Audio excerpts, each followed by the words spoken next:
I am terrified of the climate future that we are hurtling toward right now.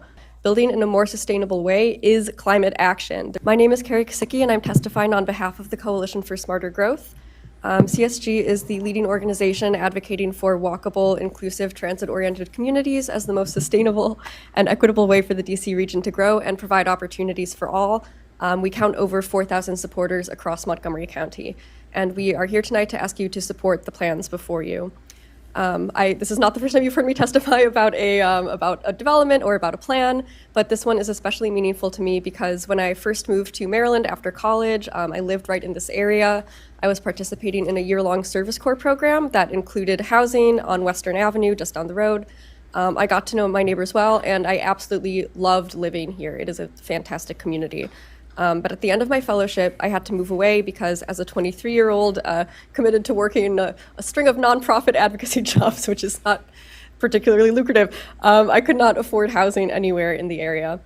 So I live now in downtown Silver Spring. The average rent there is around $2,000, and the average home value is $730,000. In the community trends area, that includes Friendship Heights and Brookdale, the average rent is $3,000. The average home value is nearly $1.4 million. And that last number has increased over 54% just since 2010. There's a reason that it's expensive to live in Friendship Heights. It's because it's a really great place to live, but it's also because the housing that we've built hasn't kept up with the number of people who want to live in walkable, transit-connected places.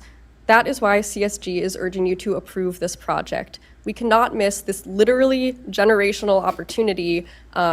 Generational as in the redevelopment has been envisioned since 1998, which is before I was born. I was born in 1999. So we can't miss this opportunity to get this site right and to build for the sustainable and equitable future that we want to see and provide new homes and community spaces right near transit. This development will be within easy walking distance from the Friendship Heights Metro, a major ride-on and Metrobus station, and numerous grocery stores, shops, and restaurants. It's a match for neighborhood character. The frontages with multifamily buildings are across from existing residential high-rises, and will provide new dedicated, affordable housing, community spaces for new and existing residents, and safer bike and pedestrian connections for everyone in the area. It is not every day that you see a project that so embodies what smart growth stands for. There are enormous climate and equity benefits to allowing more people to live in such close proximity to top-tier transit, connected to jobs and to friends, family, and opportunities throughout our region without needing to depend on a car for every trip. These benefits are proportional to the number of homes that we build, and any reduction in the height of this project or the number of homes provided would very directly mean that fewer people can benefit from these opportunities.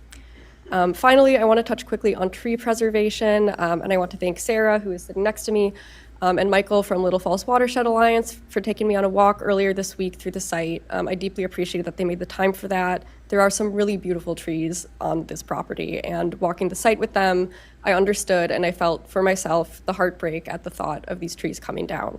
And I don't take that lightly, and I know that the planning board will not take that lightly. I hope you do not. You have a wealth of testimony and detailed staff analysis before you. If there's a better solution, I trust that you'll work to find it. But that being said, I am terrified of the climate future that we are hurtling toward right now. I'm 27. I'm very scared of what this means if I decide to have children. I'm scared of what it means for my parents who are just retired in their late 60s, what it will mean as our climate warms and as they age. So we absolutely need shade and we need healthy trees, but we also need to change the fundamental patterns that led us into this climate emergency. Transportation is the largest driver of carbon emissions in Maryland, and those emissions are aggravated by the patterns of development that require more car trips. Building in a more sustainable way is climate action. There's not a path to addressing our climate crisis without fundamentally changing how we build and making it much easier for people to get around safely by bike, walking, and transit. This development is a chance to act on those commitments. It's a chance to course correct from decades of car-dependent, sprawling growth and build something that is really good and really needed. Thank you. Thank you so much.